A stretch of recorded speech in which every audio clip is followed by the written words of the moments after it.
Hi, my name is Elise, and today's video is going to be on how to stay motivated.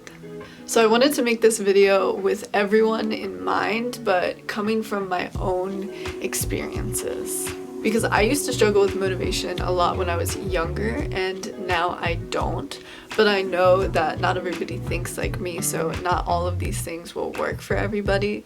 But I know that some of you may think like me, so I'm going to share these things just in case you do think like me and this could work for you. And this isn't to say I never struggle with motivation, but I would say it's very infrequent, whereas I used to struggle with it, like I said, a lot more.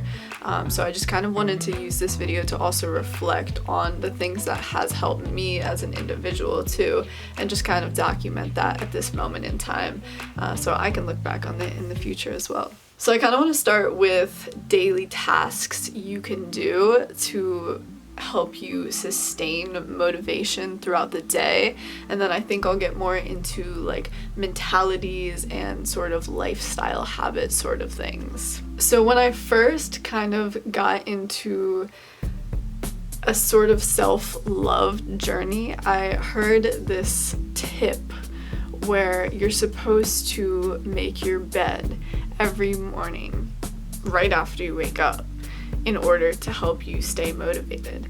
And I didn't really understand it at first until I started trying it myself.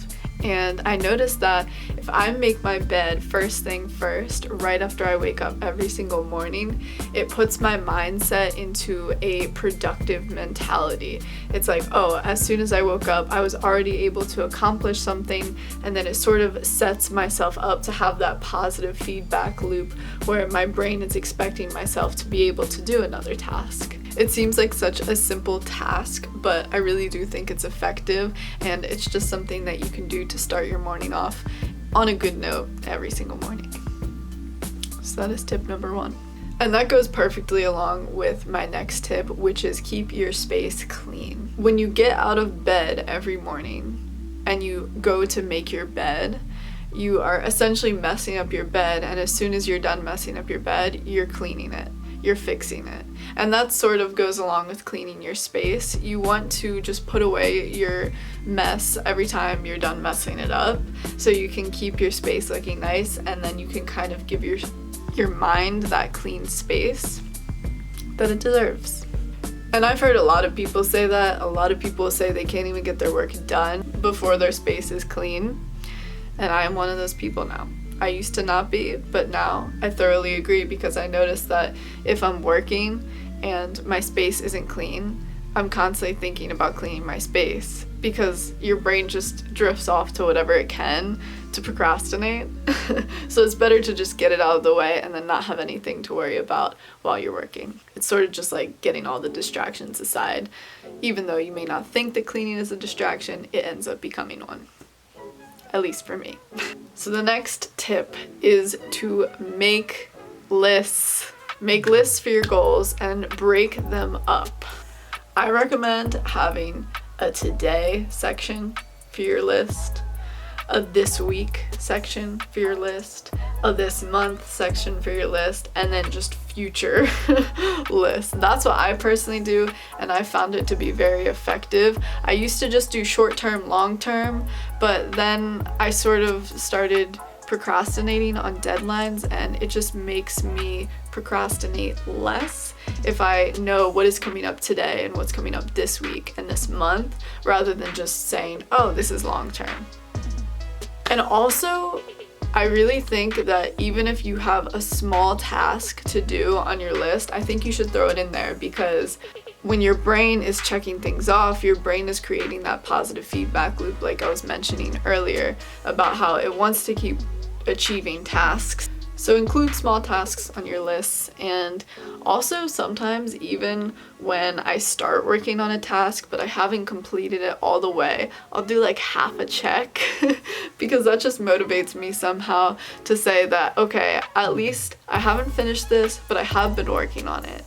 And that tends to make me a little bit more eager to finish the task, because then I don't feel as bad about myself. Also, for lists, give yourself time to eat and to have a free space if you can during the day.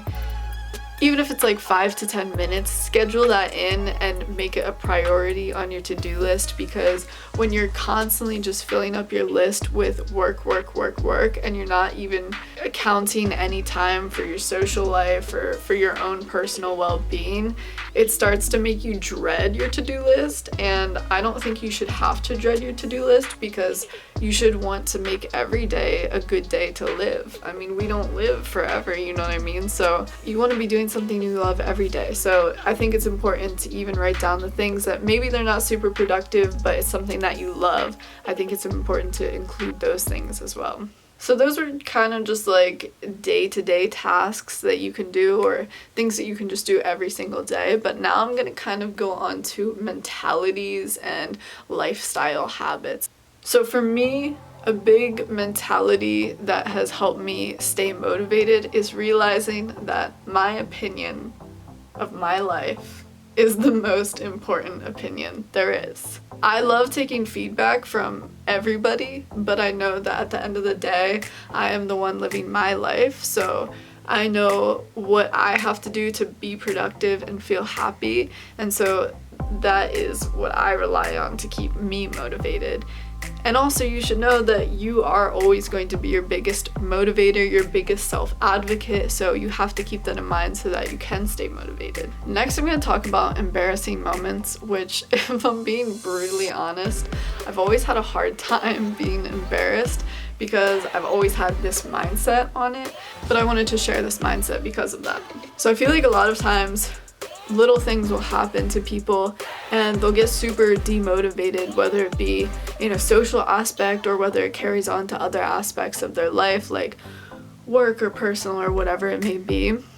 And I think it's really important for people to remember that when you have something that is embarrassing, big or small, you have to remember that everybody is their own main character in their own movie. So everybody is mostly focused on themselves, and people aren't really going to remember embarrassing moments that you had maybe a week from now. So if you're ever feeling demotivated because you feel embarrassed about something, just know that people are probably going to forget about it. And you're also growing from that experience, as long as you can be self-reflective and you can actually take steps to grow from the situation if you were at fault for some reason.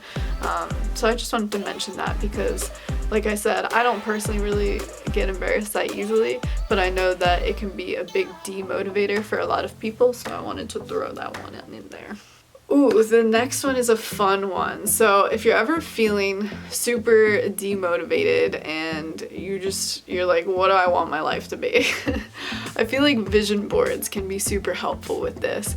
Just literally go on the internet and find a bunch of stuff that you want your life to look like. For me, like, I have tree houses and tiny homes and a bunch of I'm gonna bleep that. And I have an electric car and I have plane tickets and 1 million subscribers on YouTube. That's on my current vision board that I have now. And it's just super fun to be able to sort of visualize your life and kind of put your manifestation powers into that. For me, I've always been a visual learner, so I really love vision boards, and I think that they can be super helpful when you're kind of feeling lost and lack of motivation. The next one is spending time in nature. I'm a little bit obsessed with nature, so this is definitely a biased tip. I feel like everybody could benefit from a little bit more time in nature. It clears your brain and it allows you to just focus on things that actually matter. For some reason, I don't know how, it seems like kind of witchcraft to me. Hermione Granger might be chilling out there every time I'm taking a hike in the woods. I don't know. But yeah, if you're ever feeling lack of motivation, I recommend getting outside, going for a walk on a nice scenic park venture. That's what I do a lot of times. I do that like every week. More than once a week, actually. All right, and my last tip is about journaling. And this is actually the tip that I most recently created. So for me, I like to journal because it allows me to get out everything I'm thinking in a productive way. And it allows me to recognize what is going on in my life and what I want my life to look like. So I can kind of set goals while I'm journaling.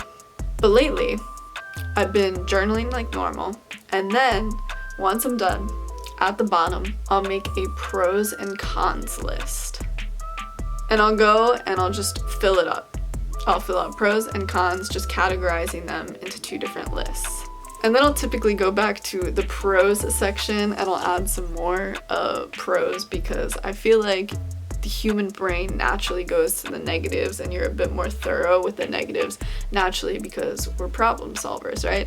So I'll go back to the pros and I'll really get a more thorough list going for the pros, because I want to appreciate what's going on in my life, because I don't want to just look back one day and be like, oh damn, I didn't appreciate that. So I'll fill out the pros some more and I'll get a good list going there. Then when I feel like I've given myself time and space to appreciate what's good in my life, or that what I am noticing is good in my life at that moment in time, I'll go to my cons list, and then I will essentially play devil's advocate, and I'll essentially disprove the con. So for example, say one of my cons is loneliness. I'll go back and I'll play devil's advocate and I'll say, feeling lonely is a great time to be self-reflective and to give your space to meet new people, and you have a lot of people that already love and support you, so just know that you're never alone. But feeling lonely can also essentially create productivity. So I'll just essentially play devil's advocate. That wasn't the best example, but I hope you understand what I'm saying by that. And I just feel like it's a good way to like retrain your brain into taking those cons of your life and making them into positives, and just kind of like rewiring your brain to think more positively about anything negative that's going on in your life at that time. That's been really helpful for me recently, and I thought I would share because I feel like it could be helpful for some other people. But hopefully one of these tips helped you. Let me know if you try any of them and if they actually work for you.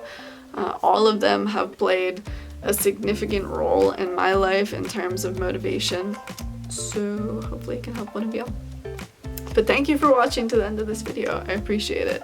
I've been wanting to make this video for a couple days now, so I'm super happy I was able to do it tonight. If you like these sort of videos, make sure you like this video so that I know that you enjoyed this, and if you want to see other sort of videos, let me know what kinds in the comments below.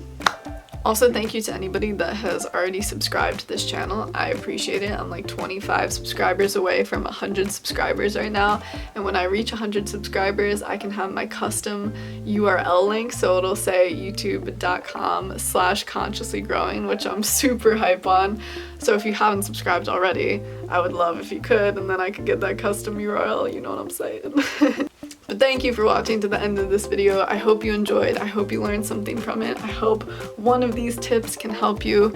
And until I see you next, peace out.